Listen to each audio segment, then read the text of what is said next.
తమ ముఖ్యమంత్రి రేవంత్ రెడ్డి గారు అనేక సభల్లో పాల్గొంటారు. లక్షలాది మంది ప్రజలను అడ్రస్ చేస్తారు.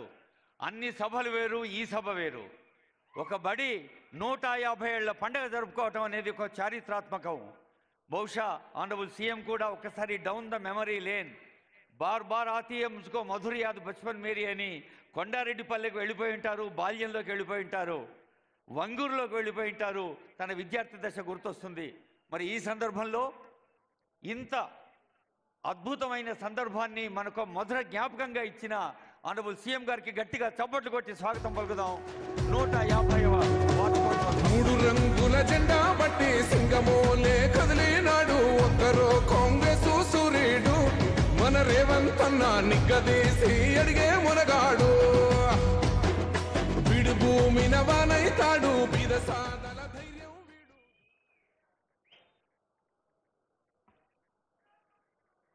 సభాధ్యక్షులు, స్థానిక శాసనసభ్యులు మిత్రుడు ఈర్లపల్లి శంకర్ గారు, కార్యక్రమంలో నాతో పాటు ముఖ్య అతిథులుగా పాల్గొన్న పెద్దలు మాజీ మంత్రివర్యులు శాసన మండలి చీఫ్ విప్ మహేందర్ రెడ్డి గారు, ప్రొఫెసర్ కోదండరామ్ గారు, మీ బిడ్డ మీ గౌరవం ప్రొఫెసర్ హరగోపాల్ గారు, అదేవిధంగా మాజీ శాసనసభ్యులు ప్రతాప్ రెడ్డి గారు, భీష్మదేవ్ గారు, వేదిక మీద ఉన్న పెద్దలందరూ, సైబరాబాద్ కమిషనర్ గారు, రంగారెడ్డి జిల్లా కలెక్టర్ గారు, జిల్లా స్థాయి నాయకులు, మండల స్థాయి నాయకులు, ప్రాణ సమానులైన కాంగ్రెస్ పార్టీ కార్యకర్తలందరికీ కూడా మనస్ఫూర్తిగా ధన్యవాదాలు, కృతజ్ఞతలు తెలియజేస్తున్నా. 3-4 రోజుల క్రితమే నిర్ణయమైన మొగిలిగిద్ద గ్రామ ప్రతిష్ట తెలంగాణ రాష్ట్రానికే ఒక్క గౌరవాన్ని తెచ్చిపెట్టిన 150 సంవత్సరాలు పూర్తి చేసుకుంటున్న పాఠశాల. ఏ పాఠశాలలైతే హైదరాబాద్ సంస్థానం ప్రజాపాలనలకు వచ్చిన తర్వాత మొట్టమొదటి ముఖ్యమంత్రిని అందించిందో, పరిపాలనలోనే మార్పులు తీసుకురాగలిగిన శక్తి సామర్థ్యాలు ఉన్న బూర్గుల రామకృష్ణారావు గారిని, రాజకీయ దురంధరుడు, ఎవరు పేరు చెప్పినా రాష్ట్ర జాతీయ రాజకీయాలలో ఎప్పటికీ వన్నెదగ్గని మర్రి చెన్నారెడ్డి గారిని, ఉత్తరప్రదేశ్ గవర్నర్గా పనిచేసిన పెద్దలు సోషలిస్టు నాయకుడు సత్యనారాయణ రెడ్డి గారిని, అదేవిధంగా గతంలో విద్యాశాఖ మంత్రిగా పనిచేసిన శ్రీనివాసరావు గారిని, ఈరోజు వేదిక మీద ఉన్న పౌరుల యొక్క హక్కులకు భంగం కలిగినప్పుడు ఎక్కడికైనా నిర్భయంగా అక్కడికి వెళ్ళి ఆ ప్రజలకు జరుగుతున్న అన్యాయాలను ప్రపంచం దృష్టికి తీసుకొచ్చి పాలకులకు ఇష్టం ఉన్నా లేకపోయినా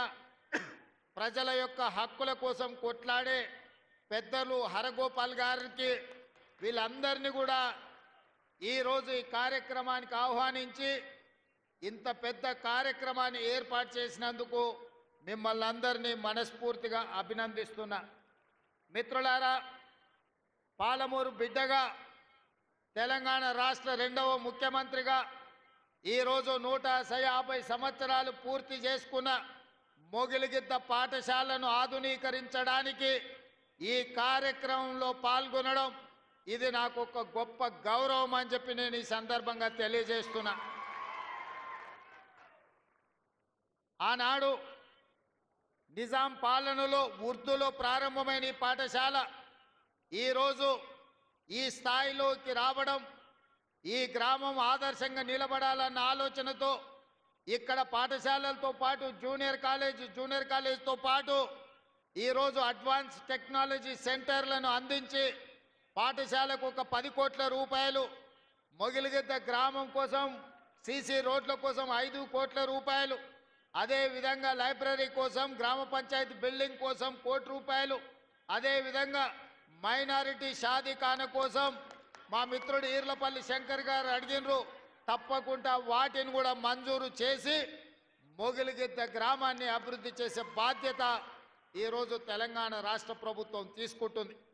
విద్యకు సంబంధించి ప్రభుత్వం చేపడుతున్న కార్యక్రమాలను ఇంతకుముందే పాఠశాలలో విద్యార్థులతో నేను పంచుకోవడం జరిగింది. నేను ఒకే మాట చెప్పదలుచుకున్నా. తెలంగాణ రాష్ట్ర ప్రభుత్వానికి గత 10 సంవత్సరాల పరిపాలనలో విద్యాశాఖను నిర్లక్ష్యం చేసి నిర్వీర్యం చేసి వేలాది సింగిల్ టీచర్ పాఠశాలలను తండాలలో గూడాలలో మారుమూల పల్లెల్లో మూసివేయడం జరిగింది. యూనివర్సిటీ వైస్ ఛాన్సలర్లు కానీ అధ్యాపకులను కానీ ప్రొఫెసర్లను కానీ అసోసియేట్ అసిస్టెంట్ ప్రొఫెసర్లను కానీ నియమించకపోవడం వల్ల ఈరోజు కాకతీయ ఉస్మానియా లాంటి యూనివర్సిటీలు ప్రతిష్ట కోల్పోయి ఈరోజు విద్యకు పేదలు దూరమయ్యే పరిస్థితి వచ్చింది. అందుకే మన ప్రభుత్వం ప్రజాపాలన వచ్చినెంబడే విద్య మీద పెట్టేది ఖర్చు కాదు, విద్య మీద పెట్టేది పెట్టుబడి ఈ దేశ భవిష్యత్తు తరగతి గదుల్లోనే ఉంది. అందుకే రాష్ట్ర ప్రభుత్వం బడ్జెట్ని 7% 21,000 కోట్ల రూపాయలను విద్యాశాఖకు కేటాయించి ఆ విద్యాశాఖను ముఖ్యమంత్రి అయిన నా దగ్గరనే పెట్టుకొని విద్యను పెంచాలి, విద్యను పేదలకు అందించాలనే లక్ష్యంతో ఈరోజు ప్రభుత్వం చేస్తుంది. ఇదే కాదు, 10 సంవత్సరాలు టీచర్ల బదిలీలు జరగలేదు, 20 సంవత్సరాలు టీచర్లకు ప్రమోషన్లు ఇవ్వలేదు, దాదాపుగా 10 ఏళ్ళు డిఎస్సి నోటిఫికేషన్ ఇవ్వక ఒక్క నూతనంగా కూడా టీచర్లను నియమించలేదు. అందుకే మా ప్రభుత్వం వచ్చిన మొదటి సంవత్సరంలోనే 21,000 మంది టీచర్లకు ప్రమోషన్లు ఇవ్వడమే కాదు 35,000 మంది టీచర్ల బదిలీలు చేసి ప్రతి ప్రాంతానికి ఈరోజు టీచర్లను అందించే ప్రయత్నమే చేసినాం. ఇదే కాదు, మా అధికారుల కృషి వల్ల 10 సంవత్సరాలు నియామకాలు జరగని డిఎస్సి టీచర్ల నియామకం 55 రోజుల్లో 11,000 మంది టీచర్లను ఎల్బీ స్టేడియంకి పిలిచి వాళ్లకు నియామక పత్రాలు అందించి 11,000 మంది నూతన టీచర్లను అందించడం ద్వారా తండాలలో గూడాలలో ఉండే పాఠశాలలను తిరిగి ప్రారంభించే ప్రయత్నం చేసినాం. ఇదే కాదు, young India skills university, young India sports యూనివర్సిటీని ఐటీఐలు నిర్వీర్యం అయిపోతే సాంకేతిక నైపుణ్యాన్ని పెంచాలని 75 ఐటీఐలను ఈరోజు అడ్వాన్స్డ్ టెక్నాలజీ సెంటర్లుగా 2,400 కోట్ల రూపాయలతోని టాటా సంస్థతోని ఒప్పందం చేసుకొని తెలంగాణలో ఉన్న యువకులకు సాంకేతిక నైపుణ్యం నేర్పాలి, ఈ సాంకేతిక నైపుణ్యం ప్రపంచంతో పోటీ పడే విధంగా ఉండాలి అని మన సింగపూర్కి వెళ్ళి సింగపూర్ ప్రభుత్వంతో కూడా ఒప్పందం చేసుకొని సింగపూర్ ప్రభుత్వం నుంచి మన దగ్గర విద్యార్థులకు శిక్షణ ఇచ్చే విధంగా అక్కడి నుంచి ట్రైనింగ్ ఇచ్చే వాళ్ళని తీసుకొచ్చడానికి ఒప్పందం చేసుకున్నాం. ఇయాల అమెరికాలో ఉండే స్టాన్ఫర్డ్ యూనివర్సిటీని కూడా మనం ప్రయత్నం చేస్తున్నాం. మన తెలంగాణలో ఉండే విద్యార్థులకు శిక్షణ ఇవ్వడానికి ఒక ఎంఓయూ చేయాలని ఇవాళ ప్రయత్నం చేస్తున్నాం. ఎందుకంటే ఇవాళ ప్రపంచంలో పోటీ పెరిగిపోయింది. సర్టిఫికెట్లు ఉంటేనో, డిగ్రీలు ఉంటేనో, పట్టాలు ఉంటేనో ఇవాళ ఉద్యోగాలు వచ్చే పరిస్థితి లేదు. నీ పట్టా ఏదున్నా నీ నైపుణ్యం ఎంతున్నదని చెప్పి ఇవాళ పోటీ ప్రపంచం అడుగుతున్నది. అందుకే పట్టాలతో పాటు సాంకేతిక నైపుణ్యాన్ని పెంచాలి అని చెప్పి ఈరోజు ప్రభుత్వం నిరంతర కృషి చేస్తున్నది. ఆ బాధ్యతను స్వయంగా నేనే పర్యవేక్షిస్తున్నా అని చెప్పి నేను ఈ సందర్భంగా తెలియజేస్తున్నా. ఇదే కాదు, తెలంగాణకు వెన్నెముక రైతులు. ఆ రైతులకు ఆనాటి ప్రభుత్వం, నేను హరగోపాల్ గారిని అనుమతి అడుగుతున్నా, అక్కడ విద్యార్థులు కేవలం ప్రభుత్వ కార్యక్రమాలే మాట్లాడినా, ఇక్కడ ఉన్నదంతా మా పార్టీ కార్యకర్తలు, నాయకులు, రైతులు ఉన్నారు. కాబట్టి కొన్ని రాజకీయపరమైన అంశాలు ఈ వేదిక మీద నేను ప్రస్తావించాల్సిన పరిస్థితి ఉన్నది. తమరి అన్నదా భావించొద్దు. ఎందుకంటే మా కార్యకర్తలు నిరుత్సాహంతో మళ్ళీ ఊరికి పోతారు నేను మాట్లాడకపోతే. సార్ వచ్చిండు, పెద్దసారి చెప్పినట్టే మాకు చదువు చెప్తే ఏం లాభం, రాజకీయం మాట్లాడకపోతే ఎట్లా అని చెప్పి మా వాళ్ళు అనుకునే ప్రమాదం ఉంది. అందుకే కొన్ని రాజకీయపరమైన అంశాలు కూడా ఈ వేదిక మీద నుంచి ప్రస్తావించాల్సిన బాధ్యత నా మీద ఉన్నది. ఆయన ఆనాడు 70,000 కోట్లతోని 2014 జూన్ 2 నాడు మనం రాష్ట్రాన్ని వారికి అప్పచెప్తే 16,000 కోట్ల రూపాయల మిగులు బడ్జెట్తోని ధనిక రాష్ట్రంగా వారికి అప్పచెప్తే 10 ఏళ్ళు తిరిగే లోపల 7 లక్షల కోట్ల రూపాయల అప్పులు చేసి ధనిక రాష్ట్రాన్ని దివాలా రాష్ట్రంగా చేసి చివరికి రైతు బంధు పథకాన్ని కూడా ఇవ్వకుండా ఎన్నికలను అడ్డం పెట్టుకొని పారిపోతే నేను ముఖ్యమంత్రిగా బాధ్యత చేపట్టిన ఎంబడే ఆయన గారు ఎగ్గొట్టిన రైతు భరోసా పథకంలో 7,625 కోట్ల రూపాయలు 3 నెలల్లోనే 72 లక్షల రైతుల ఖాతాలో వేసి ఎగ్గొట్టి పారిపోయిన ఆయన కాదు. ఇప్పుడు బాధ్యత తీసుకున్న మీ సోదరుడు మీ రైతు భరోసా పథకాన్ని అమలు చేస్తా అని ముఖ్యమంత్రిగా అధికారం చేపట్టిన 3 నెలల్లోనే రైతు భరోసా పథకం రైతు ఖాతాలో వేసిన. ఇదే కాదు, ఆనాడు 2014లో 1,00,000 రూపాయల రుణమాఫీ అన్నాడు. ఆ తర్వాత 4 విత్తనాలు అన్నాడు. అసలు మిత్తి ఆయన ఆ ఖాతాలు వేసి 5 ఏళ్లకు ఆయన ఇచ్చిందంత మిత్తికే సరిపోయింది. అసలు అట్లనే రైతుల నెత్తి మీద మిగిలిపోయింది. మళ్ళీ 2018లో అదే మాట ఇచ్చిండు. అప్పుడేదో చెప్పినా సోయి లేక ఇప్పుడు మళ్ళా 1,00,000 రూపాయల హామీ ఇస్తున్నా మళ్ళీ మీకు చేస్తాను. అధికారంలోకి వచ్చిన ఎంబడే మళ్ళా పాడిందే పాడరా పాసుపండ్ల దాసరి అన్నట్టు మళ్ళీ 4 విడతలు అన్నాడు. నట్టేట ముంచెండు. చివరికి ఆయన 2014 నుంచి 2023 డిసెంబర్ వరకు ఆయన రైతు రుణమాఫీ చేసింది 18,000 కోట్ల రూపాయలే. 2018 నుంచి 23 వరకు 11,000 కోట్ల రూపాయలు రైతుల ఖాతాలో వేస్తే అందులో 8,500 కోట్ల రూపాయలు మిత్తికే సరిపోయినాయి. ఆయన చేసిన రైతు రుణమాఫీ నికరంగా 3,000 కోట్ల రూపాయలే. కానీ మీ సోదరుడిగా, మీ బిడ్డగా, పాలమూరు బిడ్డగా, నల్లమల్ల అడవులో నుంచి వచ్చిన నేను ఒక రైతు బిడ్డగా 2 లక్షల రూపాయల రైతు రుణమాఫీ చేస్తా అని సరిగ్గా 60 రోజుల్లో 25,50,000 మంది రైతులకు 21,000 కోట్ల రూపాయలు 2 లక్షలు రుణమాఫీ చేసి ఇచ్చిన మాట నిలబెట్టుకొని మాట తప్పని మడమ తిప్పని పార్టీగా ఈరోజు 25,50,000 మంది రైతులకు 21,000 కోట్ల రూపాయల రైతు రుణమాఫీ చేసినాం. ఇవాళ రైతు రుణమాఫీ చేయలేదంటున్నాడు. నేను సూటిగా సవాలు విసురుతున్న చంద్రశేఖరరావు గారికి వేదిక మీద నుంచి, ఫామ్ హౌస్లో ఉండి వచ్చిన వాళ్ళకి జోలి చెప్పుడు కాదు, అసెంబ్లీకి రా, లెక్కలు చెప్తా. ఏ ఊర్లో, ఏ తండాలో, ఏ గూడెంలో ఏ రైతుకి ఎంత రుణమాఫీ చేసినో 25,50,000 మంది రైతుల వివరాలు శాసనసభలో పెడతా. 21,000 కోట్ల రూపాయలు ఎవరి ఖాతాలో వేసినో నేను లెక్క చెప్తా. నీకు చిత్తశుద్ధి, నీకు నిజాయితీ ఉంటే రా, వచ్చే అసెంబ్లీలో నువ్వు మాట్లాడు, అడుగు. అదేవిధంగా ఆనాడు నువ్వు 5,000 రూపాయలు సంవత్సరానికి రైతు బంధు కింద 10,000 ఇస్తే నేను ఎన్నికల్లో 15,000 ఇస్తా అని చెప్పిన. కానీ ఏ రోజు కూడా చంద్రశేఖరరావు గారు మనం అప్పుల్లో లేము, మనం ధనిక రాష్ట్రం, మన దగ్గర సంచుల కొద్దీ గుమ్మీల కొద్దీ రూపాయలు ఉన్నాయని అబద్ధాలు చెప్పిండు. వచ్చి చూస్తే గుమ్మీలు ఖాళీలు ఉన్నాయి. గుమ్మి కింద పందికొక్కులాగా కేసీఆర్ కుటుంబం మొత్తం తిని కూసున్నది. అయినా అధైర్యపడకుండా 15,000 బదులు ఆనాడు నువ్వు ఇచ్చిన 10,000 ఎగ్గొట్టిన 10,000 కాకుండా ఇవాళ 12,000 రూపాయలు సంవత్సరానికి రైతులకు ఇవ్వాలని రైతు భరోసా కార్యక్రమాన్ని జనవరి 26 తారీఖు నాడు ప్రారంభించుకున్నాం.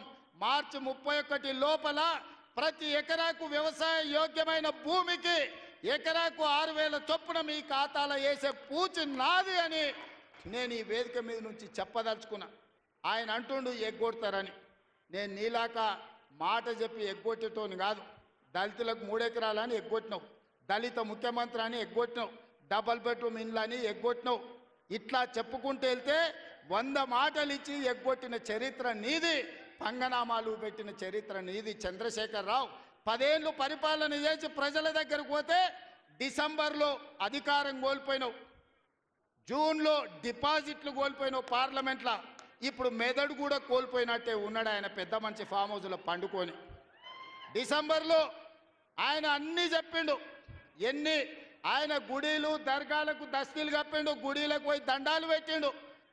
పెట్టిన తెలంగాణ ప్రజలు 10 ఏళ్ళు పెట్టిన ఆయన అరగోసకు ఇవాళ ఆయన గుణపాఠం చెప్పి ప్రభుత్వాన్ని దించిండు.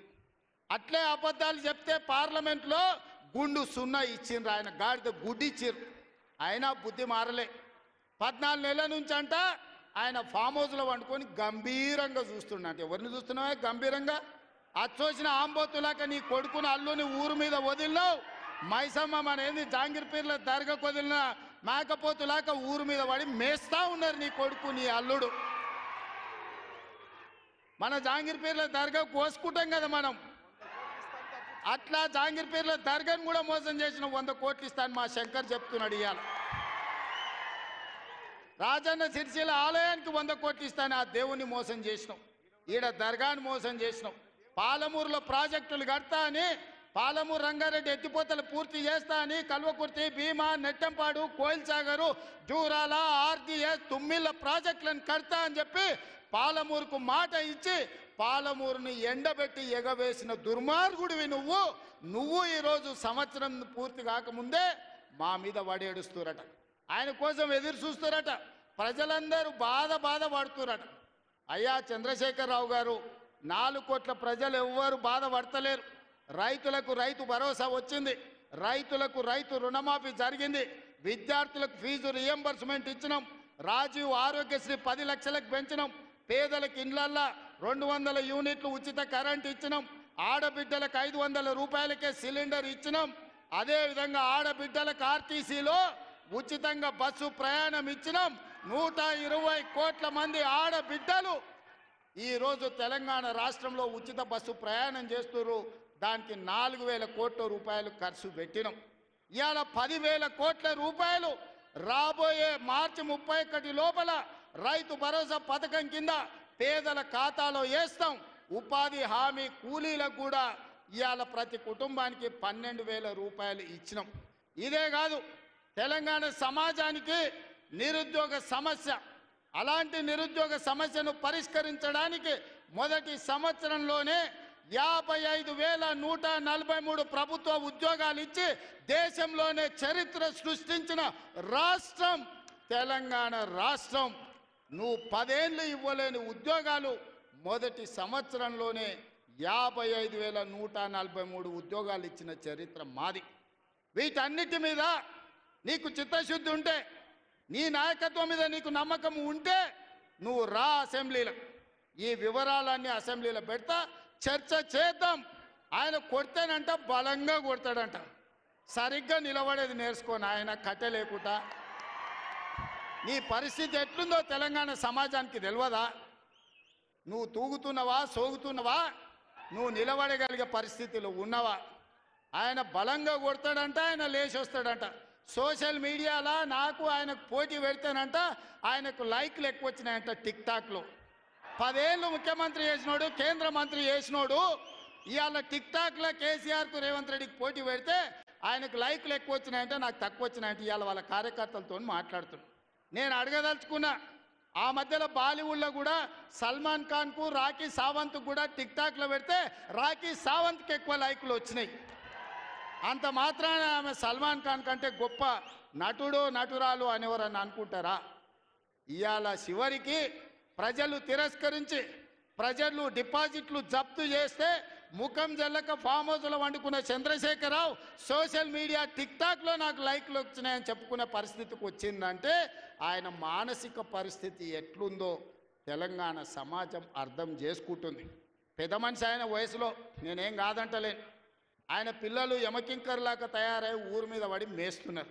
ఫస్ట్ నీ కొడుకుని అల్లుని కంట్రోల్లో పెట్టు చంద్రశేఖరరావు.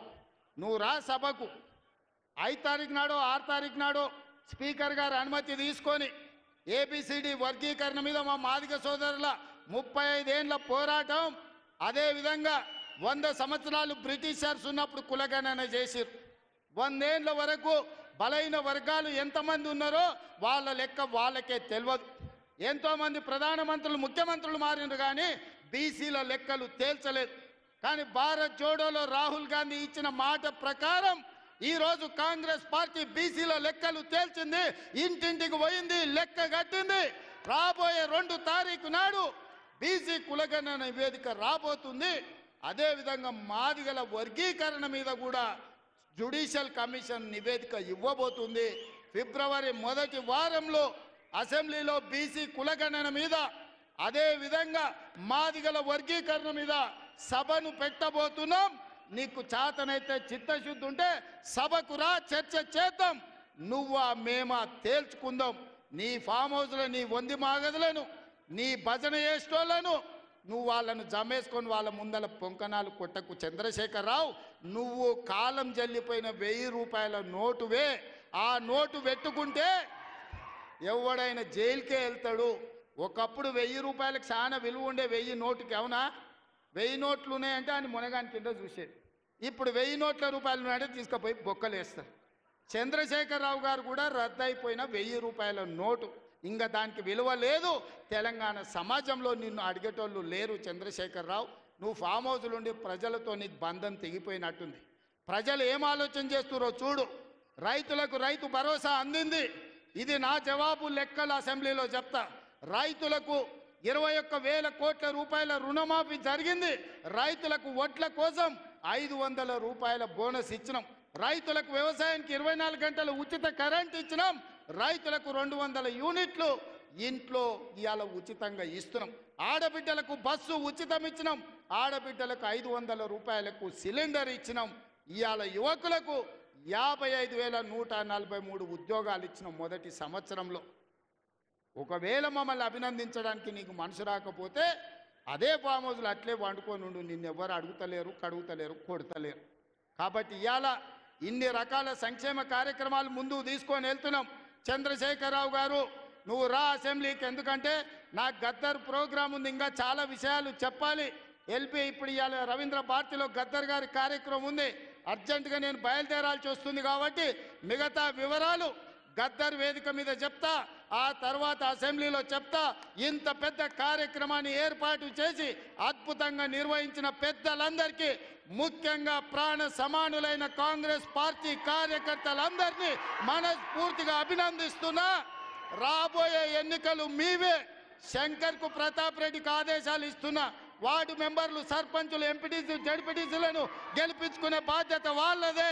ఇల్లు తిరుగుతారు, మిమ్మల్ని గెలిపిస్తారు, మిమ్మల్ని నాయకులను చేస్తారు.